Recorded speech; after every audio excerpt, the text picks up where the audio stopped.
Gawa namin ng biga.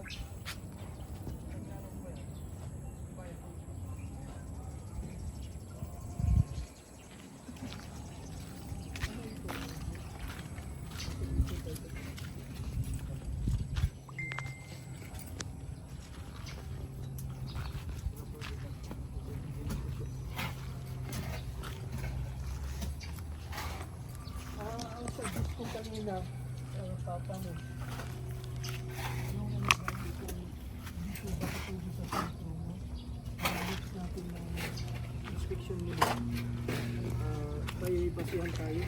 Baka pwede kang maglagay ng ano, benchmark. Ayun yung level po. Oo. Yes po. Kasi irregular ito ang shape dito. Terrain.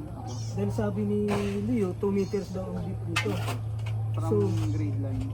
O from grid line. So, kung pwede i-establish mo yung HDA, para doon na tayo magbase ito lahat. Ngayon, yung sabi niya, ang ginamit nito din is water hose. Baka i-double natin sa laser. Meron pa kayo. tayong laser. So, at least uniform talaga.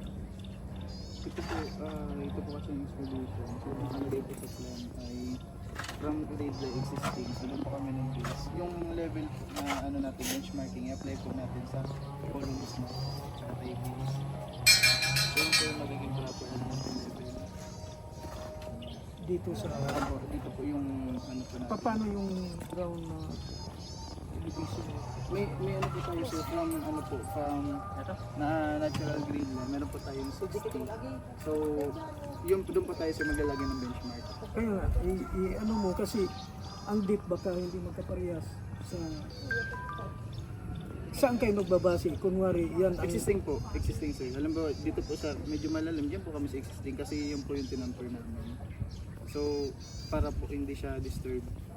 O sige, kung existing ito, pag maglagay ka ng kuwan para uniform kasi irregular na ang shape. Yan ang ibig kong sabihin.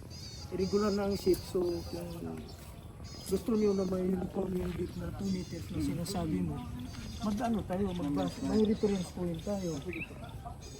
Kasi kung matamatahin mo, hindi na pwede na ano, hindi mas, at least may basihan tayo sa kuwan ba pag Proper level. So anong plano mo dito pagkatapos ng kuwan? Maglagay ka ng Polyurethane. polyurethane? Yes sir, tapos ay di sir, yan po sir, mga compacted na tubig na kita niyo po, mga hindi na po bumababa yung tubig. Alisin po namin yung tubig. Ano ibig sabihin compacted? Kinumpak na ninyo? So alisin namin sir yung ano, tapos lagay po ng PU plastic sheet, tapos gravel bedding tsaka lean concrete. Gravel bedding. Tapos meron tayo dyan sir. Pero i-compact nyo pa rin ang Yes po. gravel bedding Yes po. kasi kuwan siya. Para pantay siya. Oh, Tapos lean pantay concrete po. Okay. So pagkatapos niyan, sa lean concrete ilagay nyo na ng Yes po. ito. Yes po. May mga spacers din po kami yung ginawa. According to plan ba itong kuwan? Yes po, lahat po. May nakapost po kami din sir na plan sa bahay.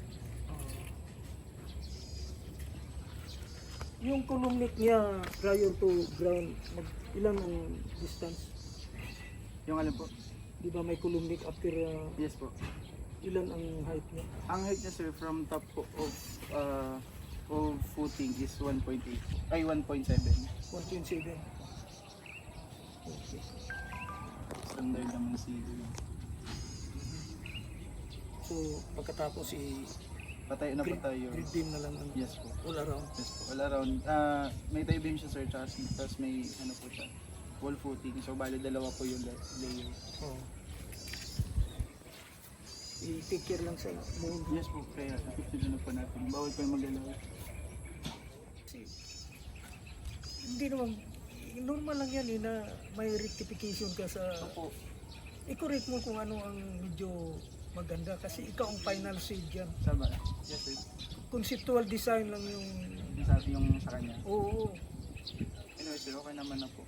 Basta anything na mas more quality wise and economically wise o ano pang kapamanan. Basta it will not affect the quality. Yes po, and, Sa, and yung ano, code mismo. oo, yun lang naman ang kuan habol natin dito eh.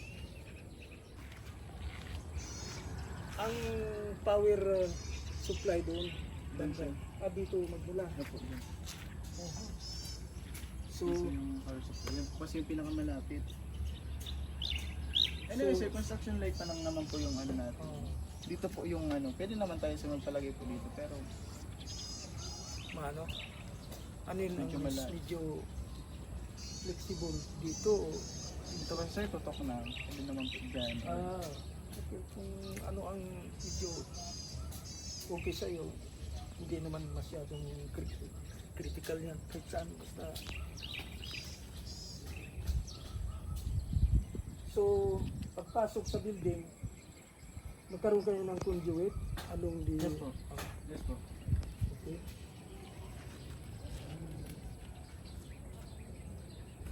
Saan banda yung kuha ninyo? Septic tank?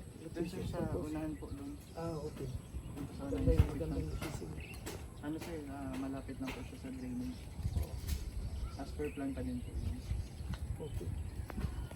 Pagkatapos yung sewer manhole mo, Ano lang po siya, align lang po siya. isang manhole lang siguro o dalawa? Ano sir, mag-base po tayo sa distance. Dalawa po yung hanap. Dalawa. Para So ang conduit nyo is 150 or ano or sa- po, 100 sir. 100. Malaki na po yung ano. Okay. Bakit ako concerned sa benchmark mo? Kasi Yung level based po. on the finished ground level, matantya natin kung kasi yung dimension ng septic tank natin, ano lang yun, ang mag-final talaga yung Yung actual condition at site. Kailangan i-maintain natin yung recommended depth. So magbase tayo sa invert levels dito para pagdating sa dulo, 2,000 years later. yun talaga may reference point tayo sa para uniform lang. Ano ang kuan nyo? Yung mag-hire, magpa-deliver kayo sa concrete mixer? Ano po sir? Pagbuhos? Sa ang ano po namin sir, is pag yung slab na po. Pag-slab? Apo. Pero yung mga dito sa kulong, mano-mano Yes, dito? Sir. Oh, yes sir. Pero siguro muna... Yes sir, yung ano po, yung strength kasi kabado ako diyan sa... Yan ang kuan, pinaka-critical, di ba? Yung kulong. Yes sir. Okay lang yung slab dahil nakasupport sa ground. Pero yung kulong talagang hindi pwedeng kuan natin. Isiguro natin na kung ano yung strength na kailangan sa konkreto talaga. Going up sa ground, wala, hindi ako masyadong kabado. Substructure, okay lang po. Kasi may at saka kailan kayo mag apply ng protection sa soil. Pag ano na sir, pag kompleto na po yung substructure natin. At saka nibilado na lahat. Yes po. After compaction po siya. Pag kompleto na po yung grade beam, tapos compacted na siya. Saka pa tayo maglalagay. Hindi ko na kailangan i-check pero hingi ka lang ng certification na in-applyan yan. Diba may warranty yan ng 10 years. 10 years na tayo. Dito po sa ano, Philippines, 10 years po yung warranty. And yun po yan parang every year na check up. Yun po yung dati. Sana tutuparin nyo na nangyari may check up. Pero eksperyensyado ka na, Yes sir. alam mo naman kung sino ang magandang kuhan. Maraming kontraktor dito sa soil treatment eh. Yung ano namin sir, yung subok pa namin is yung Matico.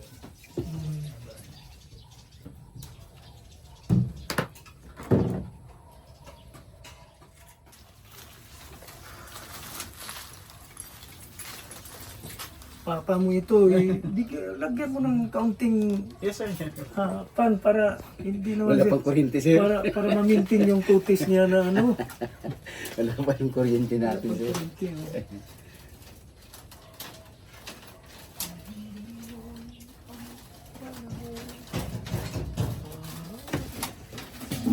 Sige, super.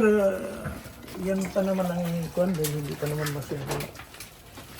At least, okay yung trabaho mo.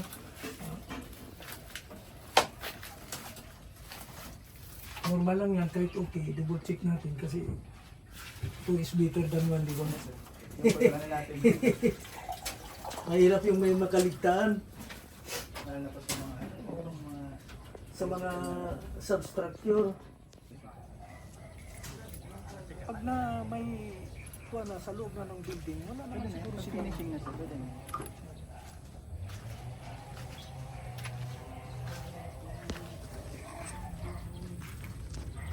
Wala ka ng ibang kuha, ibang issue mo, ano? Ano po siya ngayon? Bali, ang ano ko na lang po is yung pagkatapos ko namin yung checking.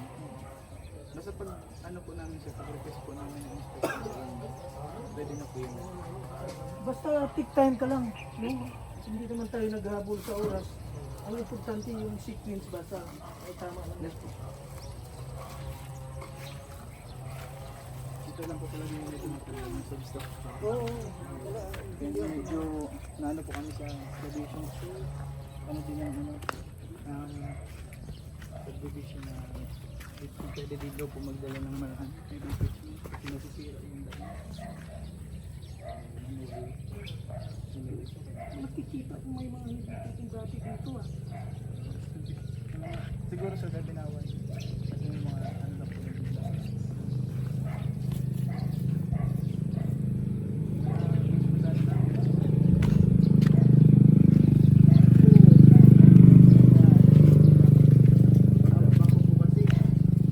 Dahil sa vibration.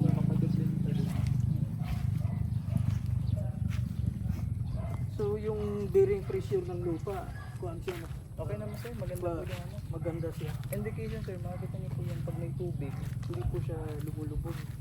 Hindi po siya na, hindi parang walang seepage. So lahat sila natutulog dito. Stay in.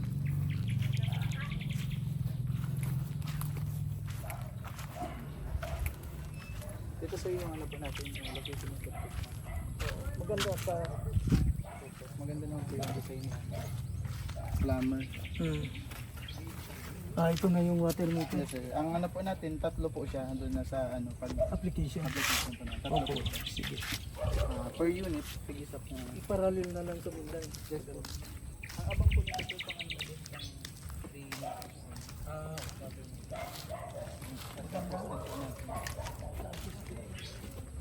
Ano po, ako din sa ano, pinag-ano po sa kanila. Dun sa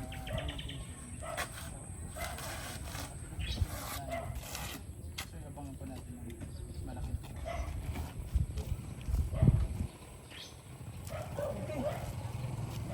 Attention po sa medyo na. Nagising kita. Hindi po, hindi po.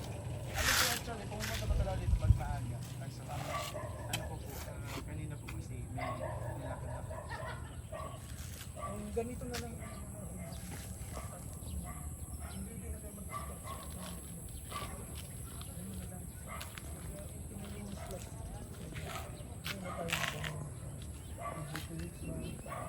Pagpataas na tayo.